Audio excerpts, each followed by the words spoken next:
Hello everyone, আসসালামু আলাইকুম। কেমন আছেন আপনারা সবাই? আশা করছি অনেক বেশি ভালো আছেন। আবারও আপনাদের সাথে আরেকটি ভিডিও শেয়ার করছি, আশা করছি খুবই ভালো লাগবে। একদমই সহজভাবে, খুবই মজাদার, একদম মুখে লেগে থাকার মতো আছে একটি কেকের রেসিপি শেয়ার করছি।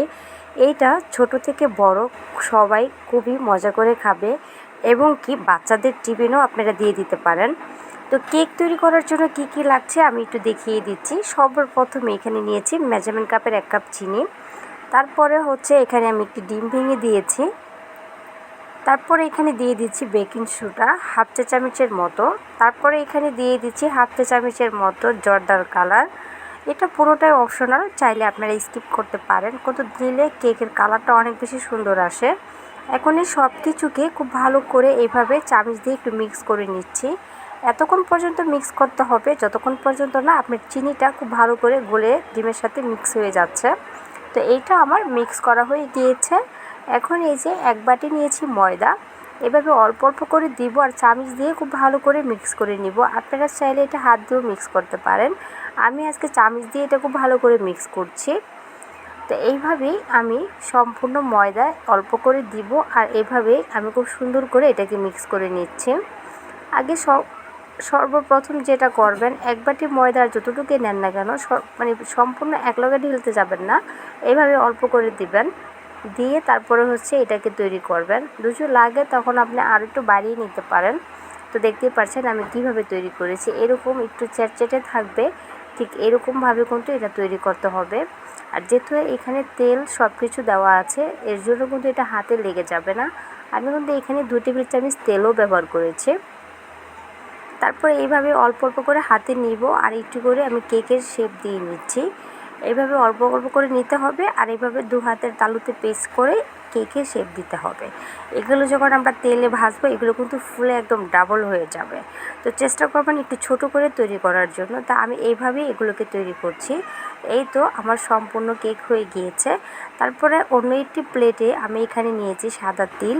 এখন এই কেকের মিশ্রণটা সেই তিলের উপরে দিয়ে আমি একটু কোট করে নিচ্ছি, এতে করে খুব সুন্দর দেখা যাবে আর খেতেও কিন্তু খুবই মজাদার হয় তেল দেওয়া থাকলে। তো এইভাবে সম্পূর্ণ কেক আমি কোট করে নিব, তারপরে হচ্ছে চুলায় চলে যাব। তো দেখতেই পাচ্ছেন আমি এইভাবে সম্পূর্ণ কেক তৈরি করে নিয়েছি। এখন চলে এসেছি চুলায়। তো আগে থেকে প্যানে আমি তেল গরম করতে দিয়েছিলাম। এখন যখন হালকাভাবে তেলটা গরম হবে এই পর্যায়ে কিন্তু আমি এক এক করে কেকগুলো দিয়ে দিচ্ছি। তো কেকগুলো যখন ছেড়ে দেবেন তখন দেখবেন এভাবে তিলগুলো মানে অনেকগুলো তিল আছে যে এটা ভেসে উঠছে, এতে করে কোনো সমস্যা নেই। তেলটা পরে যে কোনো একটি ছাঁকনি দিয়ে যদি তেল থেকে যায় তখন আপনারা ছাঁকনির সাহায্যে তেলটাকে ছেঁকে নিতে পারেন। আর সম্পূর্ণ তিল কিন্তু এই কেক থেকে উঠে যাবে না, কিছু উঠে যায়, বেশিরভাগ তিলে কিন্তু কেকের গায়ে লেগেই থাকে। তা এইভাবে চুলাটাকে রোদে রেখে আমি কেকগুলোকে ভেজে নেব। এই কেকটা ভাজতে আমার সর্বোচ্চ 5 মিনিট টাইম লেগেছে।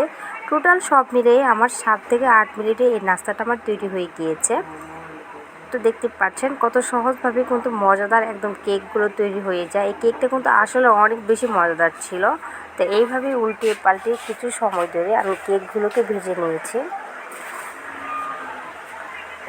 তো দেখতেই পাচ্ছেন কেকগুলো কিন্তু ফুলে অনেক বড় হয়ে গিয়েছে আর দেখেন সামনে মাঝখান থেকে কিন্তু ফেটেও গিয়েছে।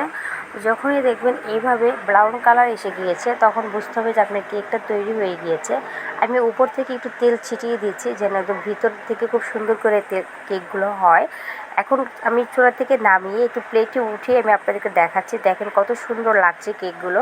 কেউ বুঝতেই পারবে না যে আপনি এগুলো তেলে ফ্রাই করে কেকগুলো তৈরি করেছেন। এক কথায় অসাধারণ ছিল আর অনেক সুন্দর একটি গ্রান বের হয় যখন আপনি এগুলো ভাজতে যাবেন।